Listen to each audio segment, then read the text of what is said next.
It's time for this week's episode of Brandon Sports Talk, featuring in-depth interviews from those who are trending in the world of athletics.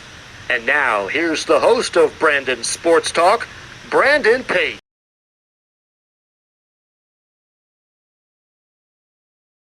Welcome back to Brandon Sports Talk. In today's episode, I have the privilege of interviewing the Navy sprint football head coach, Coach Alfonso Meidus. How are you doing today? Hey, Brandon, I'm doing pretty good. How are you doing?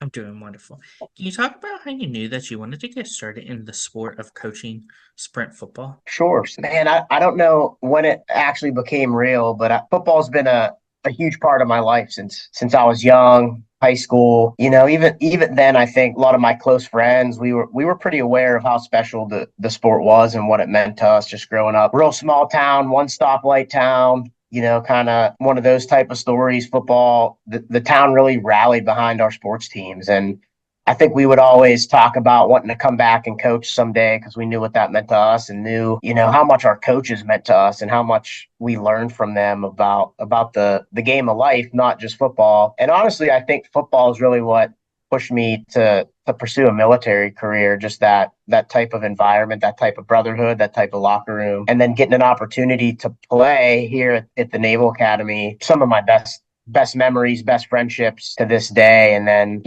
fast forward from me hanging up the cleats as a student athlete and then going off into the Marine Corps, getting contacted by the program to see if I was interested to come back and coach. That was a huge honor to be considered for that, just knowing what this program meant to me, meant to all my closest friends, and just a storied program with a lot of tradition and people passionate about playing the game. So it was something I definitely had to pursue when that came up, and really fortunate again that I did have the opportunity to do that. So yeah, thanks. While in college, what was that experience like playing for midshipmen football and being the running back? So like I said, I mean, football was so important to me as a young man. I learned so many life objectives, just learning to fight through adversity, learning to rely on, the person to your left and right. And then getting to come here to the Naval Academy where those types of mentalities are, multiplied tenfold, right? Everyone really embraces the aspect of selfless competition. It's team first. There's no I in team, but it was just really surreal being able to be surrounded by so many like-minded people with a very common objective that really wanted to go out and compete and play the sport for what it is, meant to be played. And being able to touch the ball as a running back, that was, some of the fondest memories that I'll ever have. So I would just say I'm very thankful again that I had the opportunity to get to step out on the field. And I tell the guys that all the time. It's a luxury that not everyone gets. So don't underestimate what that means to you when you get to step out on the field. So just try not to take it for granted. As a player, what was that transition like playing regular football to sprint football? And also, what was that transition like getting into coaching sprint football? Well, I mean, for your listeners so we can kind of just cover what sprint football is real quick. It's full pad, 11 on 11 contact football with a weight limit, right? So back in the 1930s when the sport came about, and then Navy joined in the 40s. The weight limit at the time was 150, and they used to call it the 150s. That's what the league used to be called. And then, as time goes on, people get bigger and things like that. Our current weight limit sits at 178, which means if I play on a Saturday, I have to weigh the guys in on a Thursday for that game. So they have to make weight at 178 when I weigh them in on that Thursday. And if they miss weight, they can't participate in the game that week. So a little bit of a combination between wrestling from a weight cutting perspective and obviously college football. Like I said, 11 on 11, full pads. It's the same game. It's a fast game. Our linemen weighing 178 pounds are, sometimes faster than some of our skill players. So it's a pretty unique, high speed, high pace game. So from that, the transition for me from high school football to that was pretty, I would say, advantageous from my perspective, because I was always, I'm undersized. I'm 5'6", always, through high school, even in that environment, pretty undersized. So I would say I also got to go to the Naval Academy Prep School when I played football there for a year. And I think the first time in full pads that I ran the ball, I got hit by our left end. He was my roommate while I was there. His name was Artie Pauls. Big defensive end from Chicago. I got the ball. He smacked me so hard. I think he hit me from, the left tackle all the way, like I was running a toss sweep on the right side of the line. I didn't go down, but holy cow, man. I was like, this is a whole different, level of physicality dealing with some of the size and speed of these players. So I just wanted to throw that in there to talk about, some of my buddies from those days. But yeah, getting sprint football, understanding the rules and all that thing, the transition was pretty seamless. What was it like when you became the head coach for the first time? I guess when I got the call that I was gonna, have the opportunity to do it, I was in California at the time with First Reconnaissance Battalion. Just got off a deployment, and then a year of some time running operations at the battalion, and this opportunity popped up. All my close mentors told me to pursue it. When I did get selected for that position to go on and come over, I'll be honest, I quickly overwhelmed myself. I had been out of the game of football for 10 years at that point. From a competitive perspective, I stayed a fan of the game. I stayed on top of things. I followed the sport both collegiately and, in the NFL. But I was like, holy cow, I'm going to coach college football. So I got way into the weeds with X's and O's and how the game's evolved and changed and how the rules affect, scheming and all that stuff. And I'll be honest, in like those first couple months, I quickly overwhelmed myself. So then I took a breath, called some of my mentors, some of my old coaches, and was like, why am I coming back to coach? So I stepped back and was like, I'm here to lead. That's what I'm supposed to lead this program. I got to make sure that I have a good staff that I trust and trust them to do their job, right? And one thing I learned in my military service is, you have to trust the people in their positions to do their job a lot of times. So being efficient and effective, you have to be able to rely on those people daily. So I had a very fortunate experience in that regard, but that gave me the comfortability to say, hey, I have a defensive and offensive coordinator that, they're gonna be the tacticians. I'll set the objectives. I'll make sure we're communicating. I'll make sure we're meeting those objectives. But that gave me a chance to really rely on those people to teach and the X's and O's, while, I could still be dangerous enough to come in and confident enough in my knowledge of the game to push us a direction left or right if I thought we needed it. Of course, for you, what was that transition like going from serving in the military to getting into coaching sprint football? My experience as a player here, our head coach was a Marine for as long as I can remember. So I remember as a player looking at those leaders as just absolute giants, and the influence they had on me. Honestly, and again, football, I would say, is what kind of propelled me into the military in the first place. I was always in search of that next locker room. So I think the football military, specifically, combat type arms jobs within the military, the Marine Corps, that pushed me over to the Marine Corps. But I think there's so many correlations that you learn from a combative sport that helped me be successful in my military career. And then that helped me transition, the military career like I kind of talked about a little bit earlier, just understanding and having trust that people have a common objective on the same page. They're going to do their job, and then coming back and finding that locker room again in the football environment. So I would say the things I learned from both kept propelling me. I wouldn't say propel, but made me comfortable, doing those things. Hey, staffs, it's easy to figure out when people aren't on the same page. It's easy to figure out when their communication's breaking down and stuff like that. So I think all those small things that I think you learn from human interactions and just leadership in general, I think help me be successful in both of those domains. What was that experience like for you, taking that football field for the first time as a head coach? But butterflies, to be honest, it were the same butterflies I felt as a player, that I hadn't experienced that exact feeling again until I got to step out on the field, run out on the field, hearing the national anthem, watching the coin toss. I'll tell you, after the coin toss and we're getting ready for the kickoff, it's, you're in execution at that point. So looking back, I think that's experience that I can remember. Can you talk about, of course, the cultures that you built for the sprint football program? I mean, I would say it was less about me and more about, establishing a common goal, a common objective. And really the thing we as a program really strive to maintain is upholding the legacy of those that went before us and played the game and coached the game. And so I think every team has its own, and every year you have your own different personalities and cultures. But I think the things that are, non-negotiables that we talk about is, it's team first.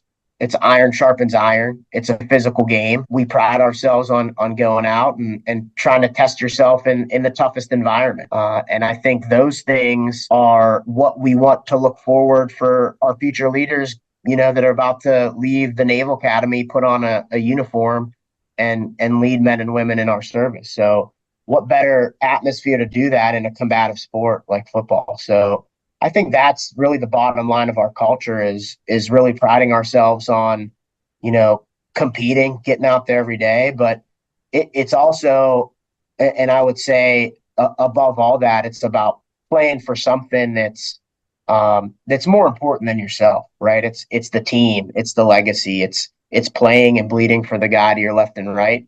And if you're not doing it for those reasons, I would argue that you probably don't.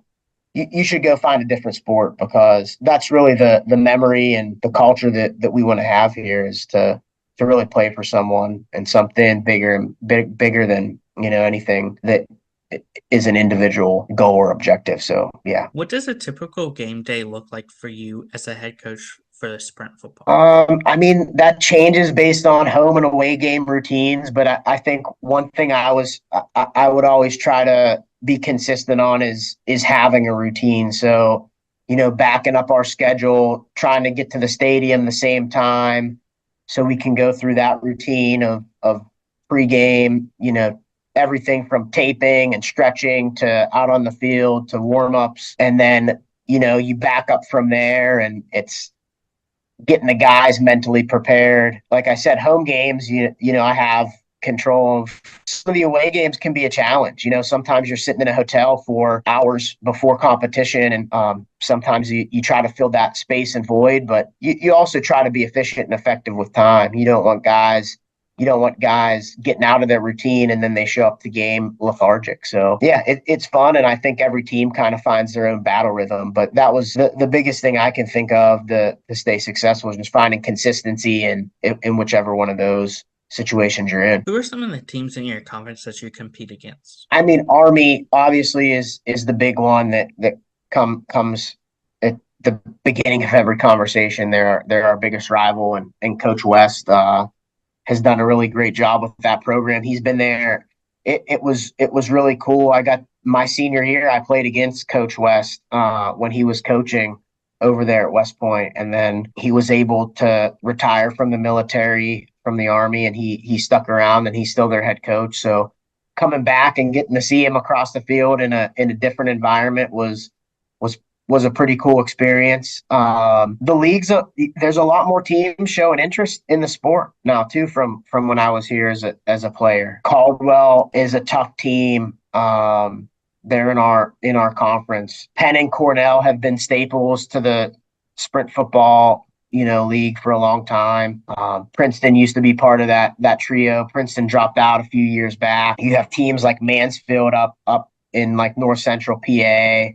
We have a new team that's joining the league this year in Malloy. They're out of like Long Island area. Chestnut Hill is a team here that we compete with. But yeah, the sport's growing. That's our league. And then the Midwest League, they started this past season was their second full season playing games. I believe they have 8 or 9 teams in that league now, and I think the goal at the end of the day would be to see our two champions get to play each other in some sort of bowl type scenario between the two leagues. But it's exciting to see people get interested in the sport, and I think time is ripe for that because you look at NCAA football and how NIL is really impacting everything from the transfer portal and how athletes are picking schools that they're going to and really what we're playing for. I told this to my team, a couple weeks ago.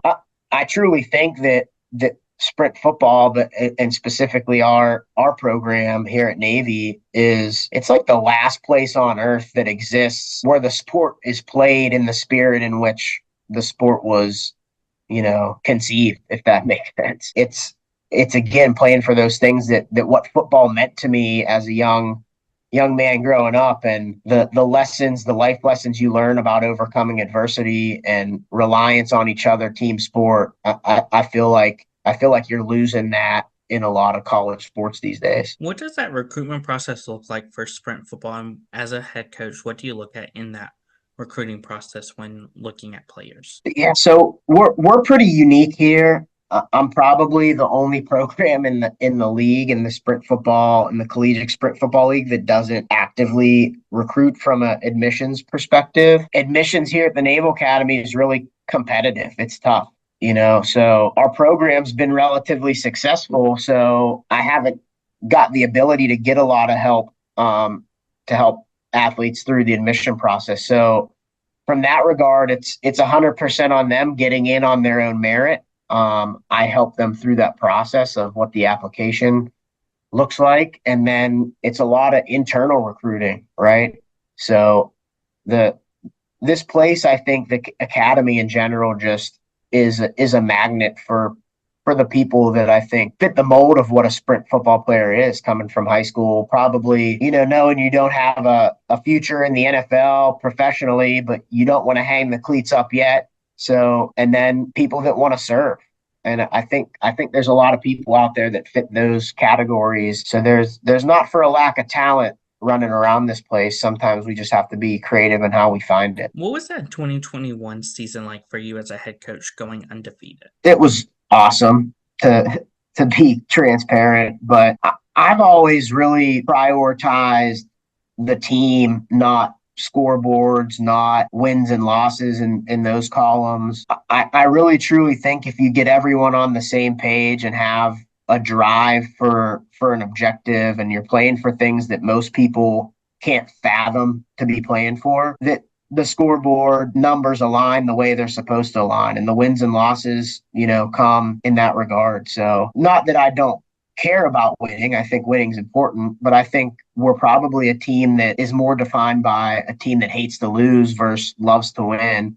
But that doesn't mean there isn't an expectation to win. So I knew coming in my first season that there were some high expectations. I played on the team for 4 years. We lost one game in those 4 years I was a player, and that game I still remember. It was on my 21st birthday, so I remember it even a little more, but it still stinks. So I knew coming in expectations, for a program to be successful and to win, but more so to see the joy on your teams and your players, the faces when they know they went out and gave every ounce of effort and blood and sweat that they had, and to, like I said, to test yourself and to battle in that arena and to come out victorious. I think there's no other feeling, and unless you have experienced that firsthand, it's kind of hard to explain. Of course, in that same season, what was that experience like going to the sprint football championship? That season,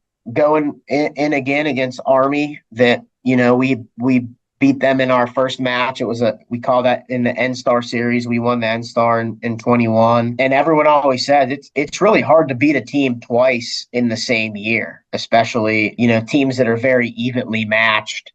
There's a place in your heart that you can't really replicate what a loss to your rival means, right? And they were coming off a loss to their rival. We're meeting them again in the championship game, and it just really takes a lot of guts to get out and get through that. So I was just extremely happy to see our players step up to the challenge, not let the noise distract them, and go out perform and do what they needed to do to get out of there with the win. As a head coach, what is it like seeing those first year cadets putting on that sprint football uniform? Like I said, I think I wouldn't be who I am or where I am today without the sport. And then specifically without the team. So I think it's an honor to really get to wear that uniform. And I tell the guys that, hey, it's a privilege to step out here on the field. Don't underestimate that. And if you're not doing it justice, then you probably shouldn't step out on the field, because there's someone else that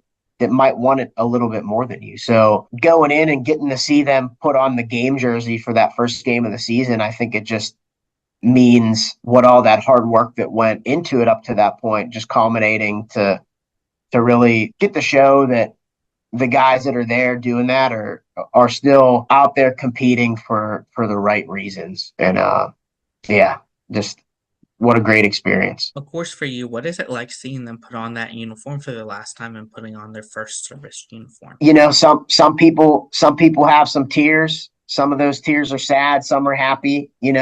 Football's not practices aren't easy. I beg the bet that a lot of guys aren't sad about not having to get out there after a school day and go grind it out on the field every day. But I think the void of what you feel when you think you're going to hang it up, it's sad, but it's also knowing that those guys are stepping into a career of service in leadership of our armed forces, knowing the correlations. I think that football pops over into that domain. I'm always excited to see them change that uniform and then get to watch them grow.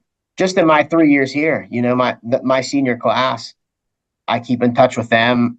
Those guys are all over the world right now. There's guys in Japan. There's guys floating all over the globe in different various ships. There's guys in the Marine Corps on the ground, and there's guys that are Navy SEALs running around, who knows where. But it's crazy that in just that quick 3 years, like, that's the transition that they make, and it's a very quick growing up process from being a student playing a game of football to being in a uniform defending our country. What are some of your future plans for the sprint football program at Navy? I think one of my big goals is to continue to rejuvenate our alumni network, right? I think we have a 65-man roster, and there's a lot of changeover in this program from a coaching perspective that's tough to keep contact. So I think any chance we get to really rejuvenate that alumni network is a direction we need to go. I don't like to, again, talk about records or scores or anything like that, but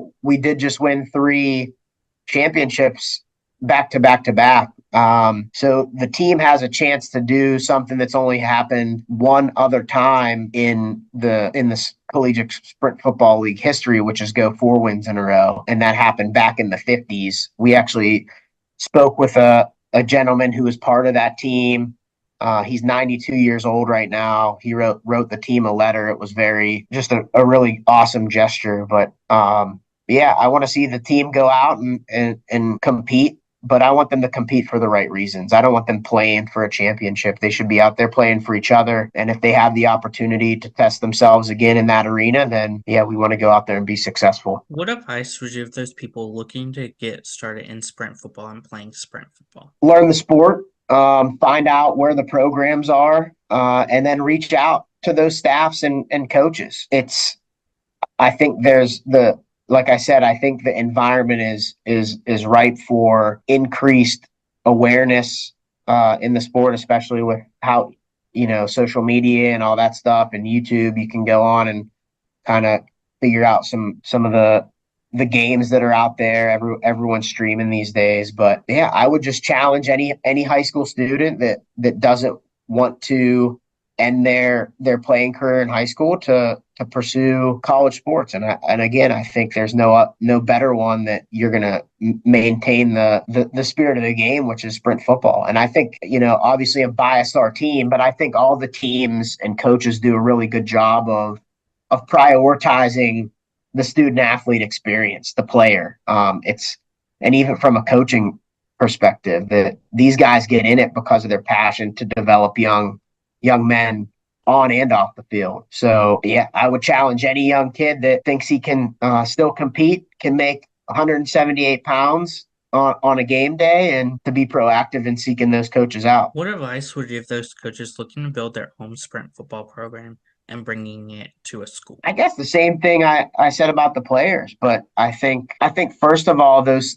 things start with the administrations, right? I think you look at what the goals of the administration or institution are. I think football, really helps from an admission perspective, bringing in, people to the school and to the program. I think getting a chance to play football helps people gravitate to wanting to do that at these schools. So I would say, like, first from an administrative perspective, see what all the positives are out of that. And then I would say from a coach, again, I think we're always so competitive on the field, competing and in game execution, we're kind of viewed as enemies out there. But behind the scenes, everyone's on the same page, right? Everyone wants to see more students come in. Everyone wants to see the roster sizes grow. Everyone wants to, keep pushing the ball forward. So coaches, I think, are being pretty proactive. I would just, if there's awareness and